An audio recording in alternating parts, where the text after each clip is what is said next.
بسم اللہ الرحمن الرحیم۔ السلام علیکم۔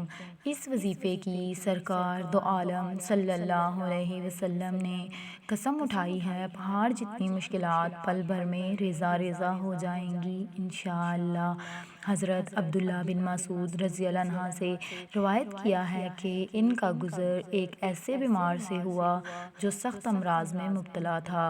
حضرت عبداللہ بن مسعود رضی اللہ عنہ نے اس کے کان میں یہ آیتیں پڑھی تو وہ اسی وقت اچھا ہو گیا۔ رسول اللہ صلی اللہ علیہ وسلم نے ان سے دریافت کیا کہ آپ نے اس کے کان میں کیا پڑھا؟ عبداللہ بن مسعود رضی اللہ عنہ نے عرض کی کہ یہ آیتیں پڑھی ہیں۔ رسول اللہ صلی اللہ علیہ وسلم نے فرمایا کہ قسم ہے اس ذات کی جس کے قبضہ میں میری جان ہے، اگر کوئی آدمی جو یقین رکھنے والا ہو یہ آیتیں پہاڑ پر پڑھ دے تو پہاڑ اپنی جگہ سے ہٹ جائے۔ تو یہ آیات سورۃ المومنون کی آخری 4 آیات ہیں۔ اگر آپ کی کوئی بھی حاجت ہے، کوئی بھی پریشانی ہے، کوئی بھی مشکل ہے تو ان تمام پریشانیوں سے نجات چاہتے ہیں تو اس کے لیے یہ آیات کافی ہیں۔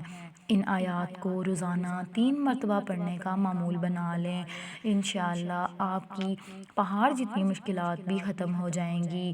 آپ کی زندگی سے انشاءاللہ تمام مشکلات کا خاتمہ ہو جائے گا۔ جس مقصد کے لیے آپ یہ آیات پڑھیں گے انشاءاللہ آپ کا وہ مقصد ضرور پورا ہوگا۔ تو آپ اس عمل کو لازمی کریں، اسے شیئر کریں، ویڈیو کو لائک اور چینل کو سبسکرائب کریں۔ جزاک اللہ۔